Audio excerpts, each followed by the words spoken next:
All right. Hello. Hello. How are you doing? I'm great. How are you?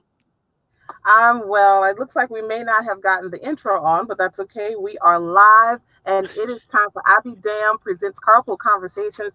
Ladies and gentlemen, right now we are experiencing the calm before the storm. I am in beautiful South Louisiana. However, if you have been watching any parts of your news broadcast, either locally on the National Weather Service, wherever you may be, you may know that we have two tropical storms headed our way, but hopefully we will be able to brace this and get past this. So I'm actually seeing some folks come in. Hey, Martha, how you doing? Thank you so much for joining us. Can you guys see us? I see she said she couldn't see us, so let me know if you can. I'm going to continue on, and I'll just wait for you guys to let me know. But in the meantime, we have Bill Carmody, who is here with us. First and foremost, how are you doing, Bill? I'm doing great. We don't have the same tropical storm that you're going through right now, so it's actually a beautiful day here in New York, and I'm really glad to be on the show. So thanks for having me. Awesome. Thank you so much. We got the ladies there trickling in and coming in. So if you're just making it, you're like, who is this gentleman? As always, I'm going to tell you who it is. Who is Bill Carmody? Well, ladies and gentlemen, you are in for a treat. He is a TEDxer. I've actually had a TEDx storyteller on the show before, and there are wonderful speakers. Some people that I admire. I love people who can just speak off the cuff like that. He's also a former writer for Inc and Forbes. He's the author of The Three Rules of Marriage. And ladies, sorry he's taken, but he's a millionaire and he's a highly successful CEO. He has interviewed the likes of Tony Robbins, Sir Richard Branson. That's right, Sir Richard Branson, and Grant Cardone. Oh my God, that like blew my mind. He does it all, and you may say, well, damn, how does this one guy do all these things effectively? Well, the simple answer is he says they all interrelate. And I agree with him. I think they all interrelate. You got to have everything. You got to have a healthy body, a healthy mind, healthy soul, all of that. And he's going to be able to tell you how to do that in his book. But he's going to give us a couple of tips, right? I hope you'll give us a couple of tips. He says when one area of your life is problematic, it impacts your overall well being. And today we're discussing how you can ensure a lasting relationship no matter where you find yourself on the dating or marriage spectrum. So, we're going to talk about his book. Again, it's called The Three Rules of Marriage. But in the meantime, let's talk about how to get ourselves together, right? We're going to talk about that. The thing is, I believe that the most important relationship is the one you have with yourself. And RuPaul pretty much said it best. I mean, RuPaul said, if you don't love yourself, how the hell are you going to love somebody else? So I tend to agree with that. Would you not? Oh, Danica. Well, first of all, I love your energy. You are such on fire right now. I just love how energetic you are, how you show up. It's just so beautiful to watch. And yeah, you can see that you're very much integrated in the who you are, the beingness of your person, and the way in which you show up for these interviews. I love it. I love everything about you. So I'm excited to be here with you today. Thank you so much. And I think once you establish that you love yourself, that's just the first step. So for you who you have the blueprint, what do you do after that? What's the next step? So the thing for the beingness is that we look at sort of who we get to be in any given moment. And one of the things about integrating is really starting with the beingness. What most people do is they focus on the havingness. I want to have a great successful business. I want to have a great body. I want to have a perfect relationship. Have. And so they figure out that they have to do all these things to have what they want. And really what it comes down to is it begins with your beingness. So who are you being to be a successful business person? Who are you being to be in a relationship with somebody who is going to last the test of time? Who are you being to create financial freedom for yourself? The beingness Right. is the essence. And when you are complete with your beingness, then the doingness becomes easy and the havingness becomes a direct result of the doingness. Go ahead. I like that. It almost sounds poetic. The doing and the being, I'm loving it. But so of course, I know we have married individuals, we have those who are going to be betrothed. We also have a lot of single people on this show, and I appreciate them showing up right now. I'm going to give a couple of shout out to some of those folks. We've got Martha Paxton, we've got Tanya Washington. We've got Tranisha. That's my girl. She is back. She's in full effect. We got Kendra. What's up, Kendra? Thank y'all so much for being here. But, I think, I mean, not everybody believes the same way, but I think the ultimate goal is marriage. However, I'm going to tell you, it's a very scary thing because about 40 to 50% of married couples, right, in the US, and I think this is a stat coming directly off your website, they Yep. end in divorce. The divorce rate is so high. However, you believe, and I do too, I believe in the institution of marriage. But the principles in your book, you say they can be applied not just in marriage, but in any type of relationship.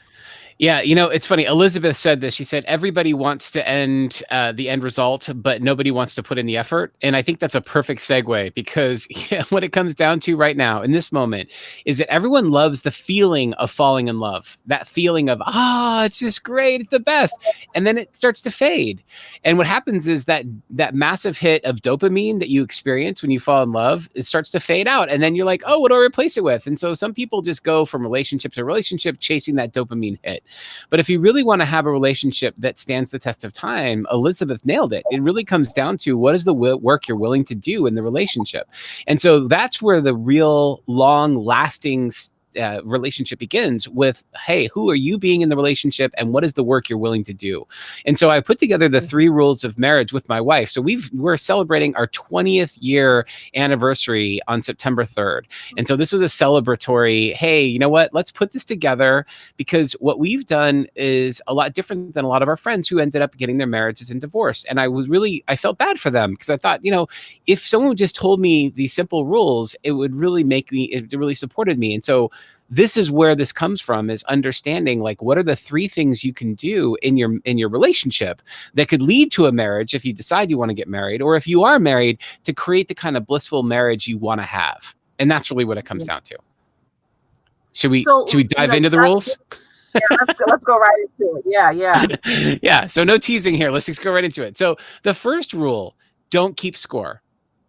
And what happens, the reason that's so important is because when you have a relationship disagreement, if you're dragging up the past, you're never able to focus on the present moment. You're like literally shoving everything into the closet, like, all the things that have had a problem in the past. And then when you have an argument, like everything comes flooding out of that closet and there's no ability to actually talk about what's happening in this moment.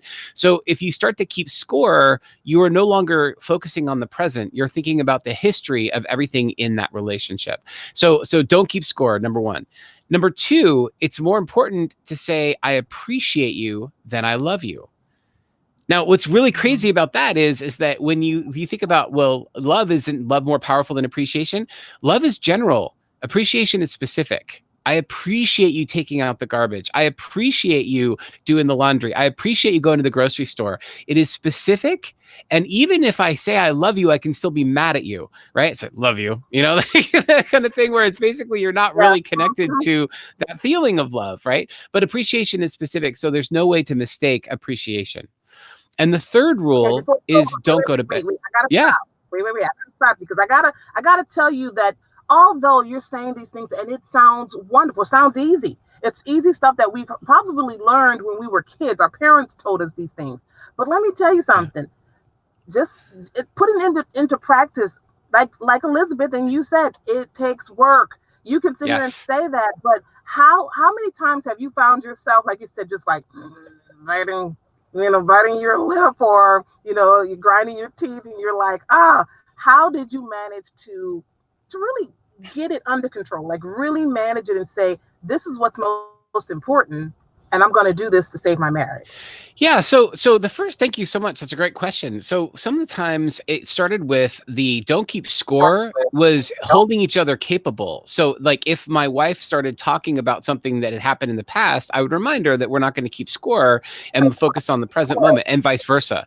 Right. The other side of that is if you give what you want. right? So if I want to feel and experience appreciation, I'm going to give an appreciation with my wife. So every time I acknowledge her for the things she's doing in the relationship, it's going to really prompt her to look for what I'm doing in the relationship. And that becomes easier.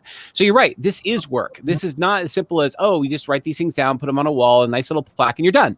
This is actually living into it. The simplicity of these rules is that they're easy to follow, but in the course of the actual relationship itself, it really tests you to say, are you fully committed to this? Because if you're committed to not keeping score, you need to both remind yourself, hey, am I focusing on the present moment? And your partner, when they start saying, hey, you know what, this is about something else, we got to be able to shift the conversation. And I got to be willing to, because if I'm thick-headed and I'm like, no, I'm going to talk about this now, right? Then that becomes the opposite of what we're wanting in this relationship, you know?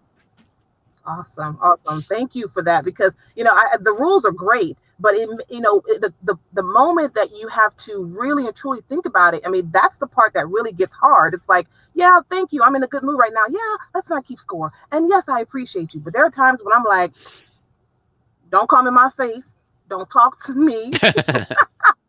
But it takes work, and I totally agree with that. And before you go on, I want to also just acknowledge some folks who are talking, who are giving some feedback. We have Tanya, because we need to have a willingness to grow as an individual more than wanting to be right.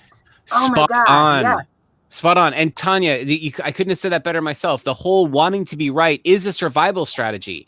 We want to be right. And so therefore it's the keeping score is, hey, I'm checking off the list. Look at how right I am and how bad you are. But is that what you want in a relationship, right? Do you really want to have that righteousness, or do you really want to grow as a person? And growing is harder. It's really sucking it up and realizing, okay, you know what? I'm going to try to do my best. And I know I'm going to make mistakes, and I'm going to try to figure out how to both forgive myself and my partner so we can grow together. So awesome, Tanya. Great insight. Awesome. Awesome. Okay, now we can go to number 3. Okay. Number 3 is don't go to bed angry. And so the idea there is you get to make a decision at the end. Is this worth fighting for? So if it is, you're going to stay up and have that fight. But if it's not worth fighting for, you don't get to bring it up tomorrow. So there is the key right there. At that moment, you have to make a choice. Is it worth staying up and getting this over with and resolving it? Or do we go to bed and don't bring it up again? Because remember, rule number 1, don't keep score. So you can't start tomorrow with a score because now it's in the past, right? This is your opportunity to decide. Okay. Got a good question for you now. And oh my God, I'm an Aries. So I'm like, them horns, boo. Okay. So, but I also like to keep the peace, even though my boyfriend may not agree. I do like to keep the peace, but I don't want to bring it up at that moment. For me, I'm like, I wanted to settle. I want to just let it get out of my system. Let me calm down. And then I want to do it. But that may come the next morning. So then that you could easily ask for permission and say, like, in that place, hey, I need to sleep on this tonight. Can we have a conversation about this tomorrow? Because it's that important to me. So this is not in the context of keeping score.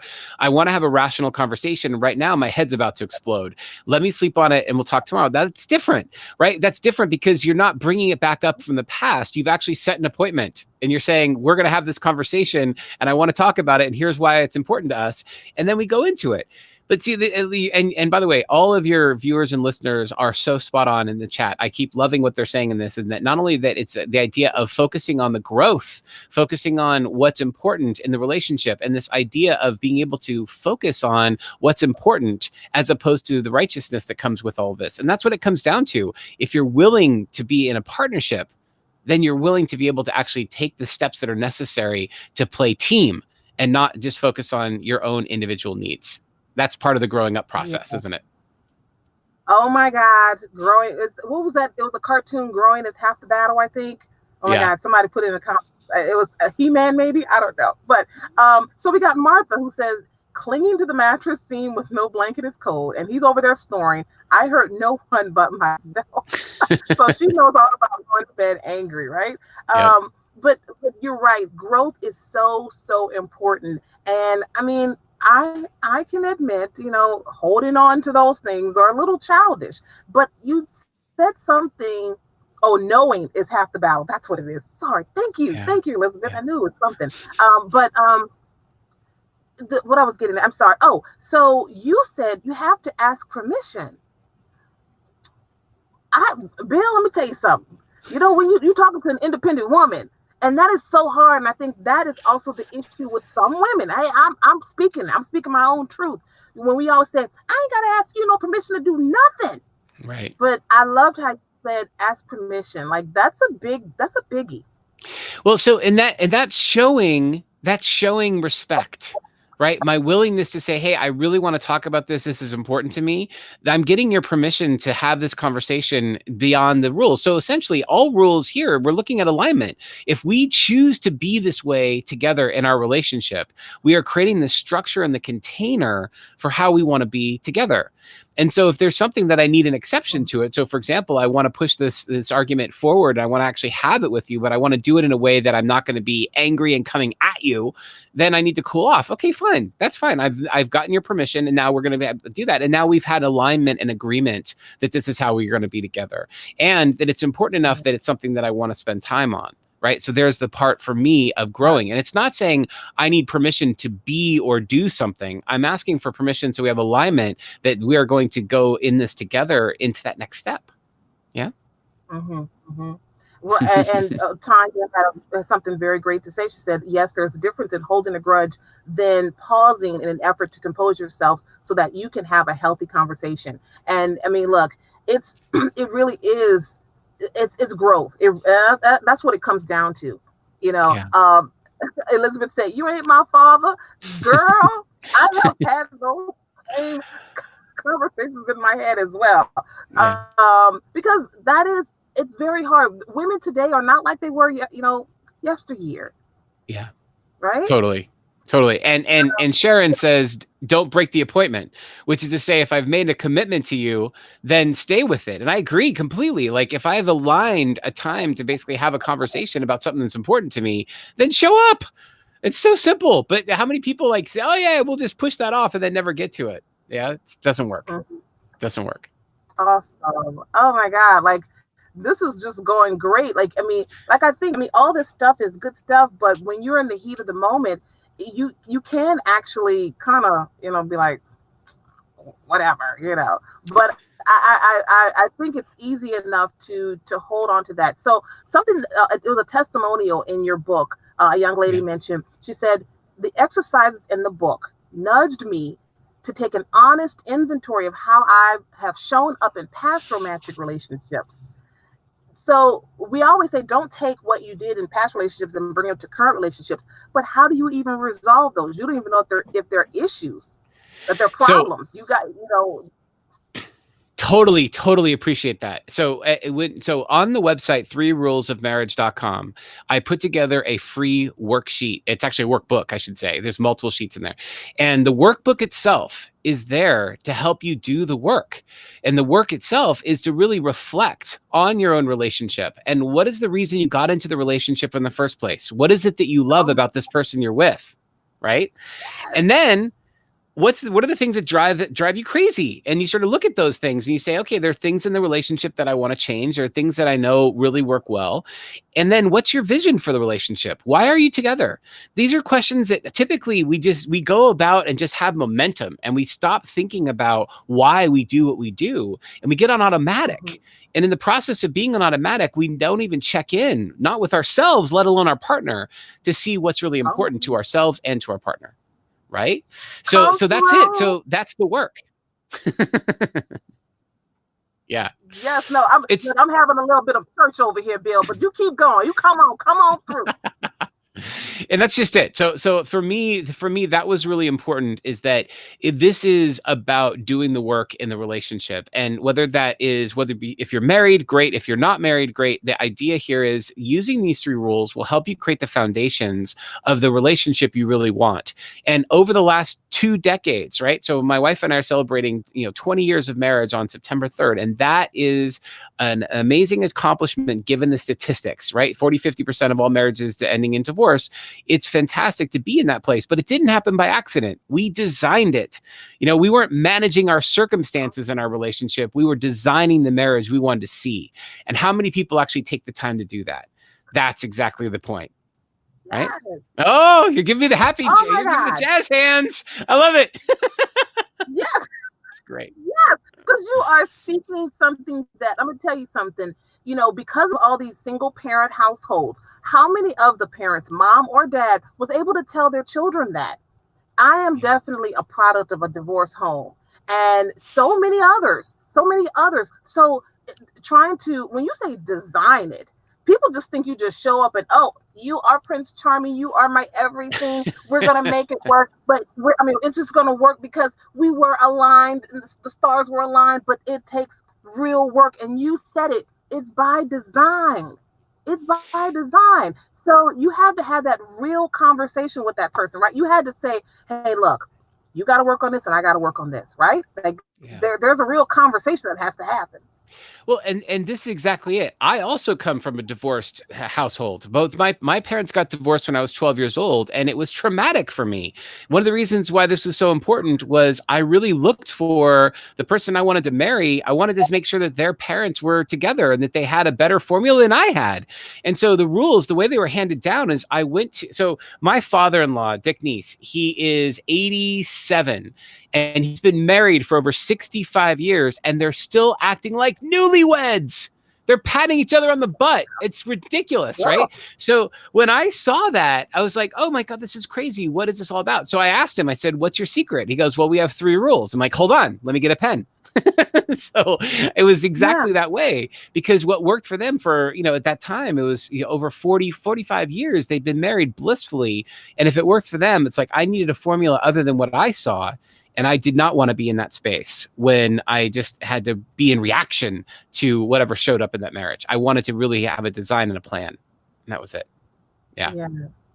Wow. So again, ladies and gentlemen, he is giving you the 3 rules already. Of course, there's more meat to his book. Check him out. The book is called The 3 Rules of Marriage. You can also go online, 3 Rules of Marriage, and it's spelled out THREE, 3rulesofmarriage.com. And he's even giving you some free stuff. What's the free stuff? I love So free because I'm a absolutely. No. So I've got the first 2 chapters of the book are free up on the website. They got the entire workbook up there for free. I have a free event tomorrow night. If you want to come tomorrow night and reveal the secret of happiness, totally free. We're going to be doing that at 6:00 tomorrow evening as a Zoom call. It's going to be phenomenal. Love for you to be there. And yeah, we're trying to give away as much as we can to help get these 3 rules out there and get people really set up for success in their relationships. Yeah. Come on.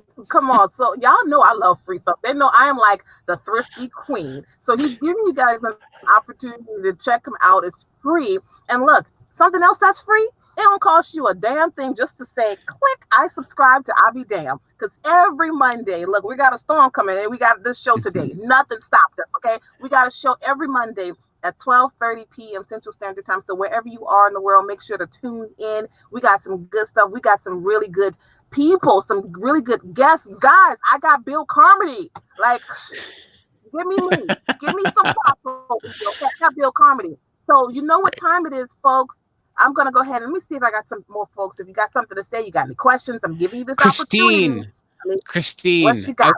she's What got she right there. I Go had ahead. both my parents growing up at home, the same home when I was fortunate. I wish they have that kind of love. They don't seem to make men like they used to. And here's the thing, Christine, I'll tell you the truth. It's not that they don't make men the way they used to. It is men are trying to find out their way in this world. There's a lot of emasculation happening right now, and we're trying to figure out how do we get to be in this world. And I think there's a lot of confusion. We're trying to figure it out. So the truth is, if you can hold the space for us as men to show up fully masculine and enjoying like all who we are, then we will be the men you want to see us to be, right? So it's a balance here. We get to co-create that together. So if you hold that space, I promise your man will show up exactly the way you want him to.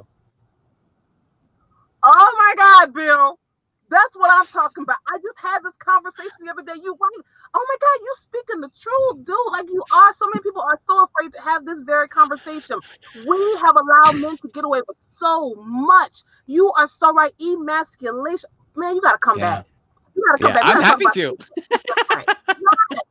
Oh my God. Absolutely. I mean, there's some things I want to say that I can't say because I'm going to use a lot of profanity. Because some of these men are not even men today. They Yeah. don't know how to be a man. And I'm just Yep. being straight up and honest. Exactly what I I'm agree. talking about.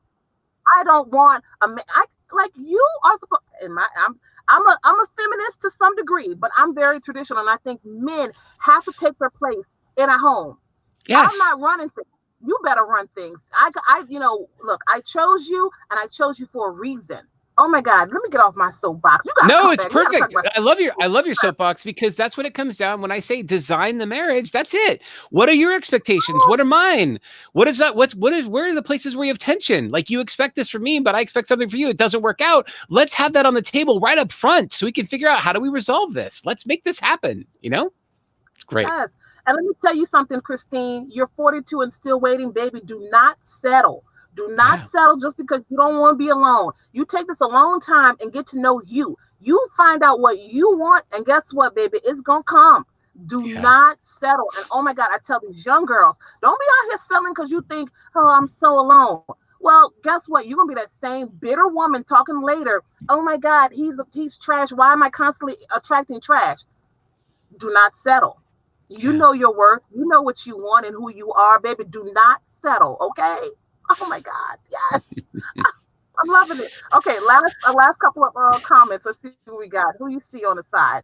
Um, what Elizabeth, when you say women can't have it both ways, though, you got to explain that a little bit more for me. I guess maybe some of these comments are coming a little behind after we've Mm. already spoken on it. So if you can just tell us what you mean, we get it right in right quick. And Elizabeth, Um, I'll let me if I'm wrong about this, please correct me. But I think what I'm hearing you say is you want to have the empowerment, you want to have all of the growth and what you've experienced in the world as it's opened up, and at the same time, you want to be able to have the traditional values of a family household as well. I believe that's what you mean. Oh, here we go. Mixed signals when you say when you don't need them but then want them, right? So exactly, Elizabeth. So what's fascinating about what you're saying here is that's what I mean by designing the relationship. This is really what it comes down to, is the ability for you to say, here's what I need. I want to be an independent woman. I want to be able to have my own job, my own career. I want to have all these things in my life, and in our relationship, this is what I want in our relationship. So the ability for you to lay that out and create that plan is what's going to create the expectations for how things are going to be in the relationship. And if it's something places where you're finding it can't have it both ways, what's the compromise? What are you willing to give up on in the context of creating a powerful relationship? And what are the places where you're not willing to give up on it? And if you're clear about that, then you're going to find the person who's going to respect and support you for those things. And so that's really the key in that type of the relationship. Hope that helps. Yes, I think you were spot on with all of it. Thank you so much. And as much as I would love to keep you even longer, like I said, you are very much welcome to come back, Bill. But Love to. ladies and gentlemen, you know what time it is. You know what time it is. Can I see your fire? Y'all got to give me some Let's fire. do it. Put them fire in the Let's comments. do it. It is time for rapid fire questions. And look, let me tell you, when I told him, I said, I do rapid fires. Are you comfortable? He's like, yeah, just bring it. I'm like, Bring it on. say no, Bring it on. say no more.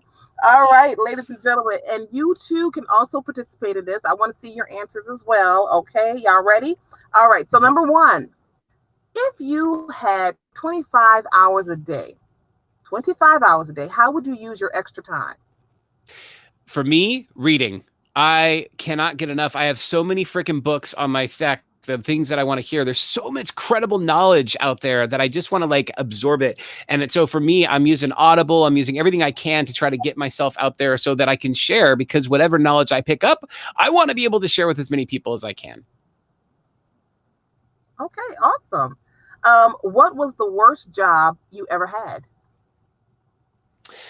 So I would say working at McDonald's, and not because it was McDonald's. It was because of the just immense pressure that I would have during a time when there would just be a massive number of people coming in, and it was just like hair on fire and ridiculous amount of just trying to serve the public. And I like to please people, and it was impossible when they had like 40, 50 people show up in the restaurant, and I had to like take care of it all. I'm like, ah! So it was kind of a freak out moment. Well, that's interesting because I think as the public, we need to be, I think, to some degree, a little more sensitive to people who work in that industry. The amount Yeah. of pressure they're under to serve so many people at one time, and you're saying it right now. Yeah. Well, even now, especially during this time in our history, like it's incredible that McDonald's is still open. You have people who are risking their lives to serve food and to support the rest of the country. It's pretty amazing. So I give props to anyone who's in the service sector. I mean, I think we should all be required to be waiters and waitresses before we're allowed to go out to eat, so you can understand Yes, what they're all about. I did it. I did it. Yes, I worked in a mom and pop restaurant, and oh my God, I have so much respect for people in that who still work in that industry. Yeah, Elizabeth, I think Elizabeth, and who else? Christine. They all said that they would sleep. Also, an extra Martha said they would hour. sleep using that extra hour a day. Yeah, love it. Yep. So, number three, what was the best thing that happened to you this weekend, this month, this year? Mm. So, this is going to sound crazy, but COVID-19 was the best thing that happened to me this year. And I don't mean having COVID-19, I mean the effects of the global Right. pandemic. And here's why. Last year, I said, what I want more than anything is to spend more time with my kids. That's what I want. And I just sort of put that out to the universe and said, I really want to spend more time with my kids. Then COVID-19 happened. And so what do I have? My kids are at home all the time. So like all of this, be careful what you wish for, you get it. And this summer, we decided we weren't going to be stuck in our house the whole time. We went out with my dad and my stepmother out in Granite Bay, California. So we went out and had a nice, beautiful summer with them, and also with some good friends up in the Finger Lakes, up to Lake Kinesis. And I'll tell you, it was just an epic, epic summer that really, because of COVID-19, we really focused on connecting with the family in ways that we just would not have if it had just been a normal year. Oh, wow. That is awesome.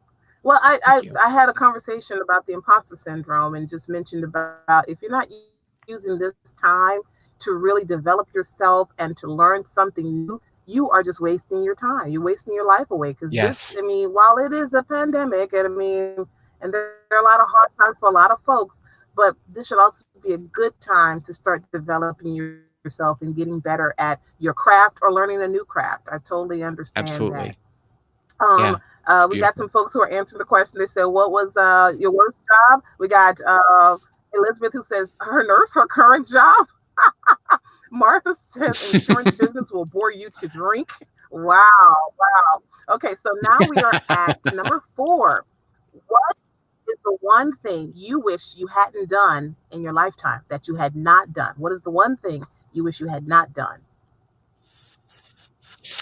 So speculative investments. And I will tell you, I did three of them, and it was all because I was trying to quote unquote diversify my portfolio. And I will tell you, if I could rewind those three investments mistakes, it would be over $500,000 that I would still have in my pocket that I don't have. And so hear me out. When I invested in oil and gas, I invested in a movie deal, and I also did some rare and collectibles. And I'll tell you, in each one of those things, the reason why it was a huge mistake is I didn't know what I was getting myself into. You hear somebody, you trust them, you go after, you put all your know, like, and trust into someone, and then of course they don't deliver, and that happens in life. But I think these were costly mistakes for me because I didn't have a fiduciary, I didn't have someone I could run them by, I didn't work with somebody on the outside to really evaluate the opportunity as a financial investment. Had I done those things, it would have saved me hundreds of thousands of dollars. And so if I could unwind those big three mistakes, I would just be I'm in a good financial position now. I'd be in a much better financial position because those were early in my career, and those investments would have compounded over time, you know? Wow. Well, look, as someone who is in the media, I know all about oil and gas industry. Baby, you should have called me. I would I have would told have, you, if don't I'd do it. known you, 100%. If Right. I'd known you, I would have 100%. Said, don't do it. And they always say, you invest into things that you kind of know about, right? So did you know anything about oil and gas? I probably, like I said, I would have told you, baby, don't do it. It's tanking. Well, I'll tell you what I loved about it was what enthralled me was there was a lot of tax advantages by investing in oil and gas. And so I was looking at ways to sort of offset my taxes and sort of looking at from as a business owner.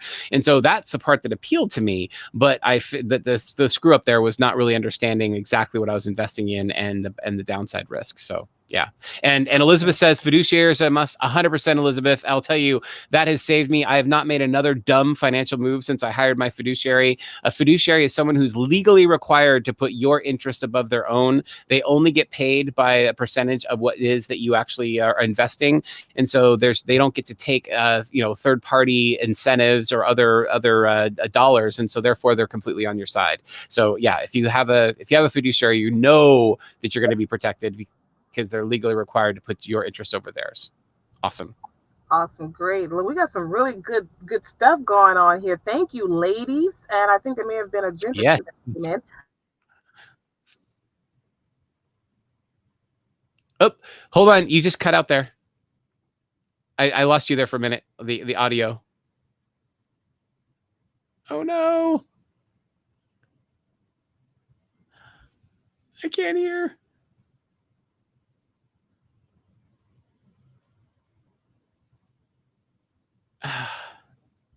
Is it just me?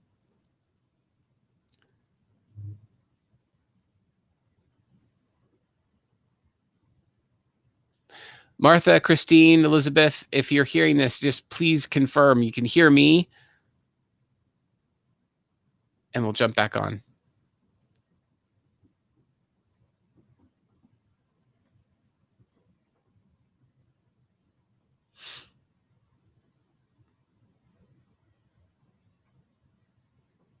Oh.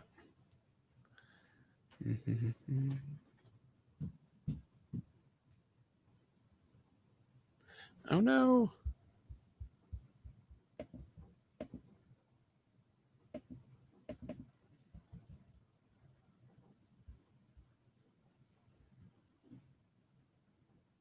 Okay, good. Christine says I can hear you. Okay, all right. Okay. Okay, let me get this last question in because they're starting to act up. I don't know what it is. The universe, the God, somebody is doing something wrong. Okay. Number 5, the last question, and I know you mentioned about emasculation, and believe you me, I am not trying to do that. But this last question definitely you might say, really, you really gonna ask me that question? So here it is. Number 5. What is the reason for the last time you cried? Oh, wow. Real me. Okay. The reason for the last time I cried was dropping into my vulnerability when recounting the most horrific story, which we don't have time to get into now. But the long and short of it was that my son fell when he was 8 years old. My son fell 18 feet, and I thought he died. He was completely unconscious, and when I was recounting that story and telling somebody else about it, it was such a painful experience that I just went right back to it as if I was there, and I really just the risk of having almost lost my son's life. That was the most terrifying experience as a parent. I hope no parent ever goes through that. And just hearing that, just even telling the story again, just really got me in the very bottom of my heart. Yeah. Wow. Oh, and I thought asking that question, you're going to say, watching The Notebook. But this is so much more than that. Oh my God. I probably shouldn't ask that question, but I'm glad that he's fine. Okay. There's definitely, a story that, that one day we might be able to sit down and you tell me more about it. I'm glad he's fine. He's great. That's awesome. Yeah. And on that note, I want to tell you thank you so much from the bottom of my heart for being a guest on Avi Dam Presents Carpool Conversations. I have thoroughly enjoyed myself. I think the ladies and gents have enjoyed themselves. I got some really good feedback. And also, do not forget, if you want more information and you look, I'm trying to save this marriage, or I'm trying to get me a man, look, go ahead and get his book, The 3 Rules of Marriage. You can also go online to 3rulesofmarriage.com. That's THREE, 3rulesofmarriage.com. And he's giving away 2 free chapters of his book. Also, he's giving away some information on a free Zoom call that's going to be tomorrow. So this was right on time. Beautiful. Right, thank you so much. I appreciate you being allowing me to be on your show today. It was fantastic. Thank you so much for everything, Tanika. You're the best. Yeah. Thank you. You guys have a good one. See you guys next time. Take care. Bye. Bye-bye. Stop.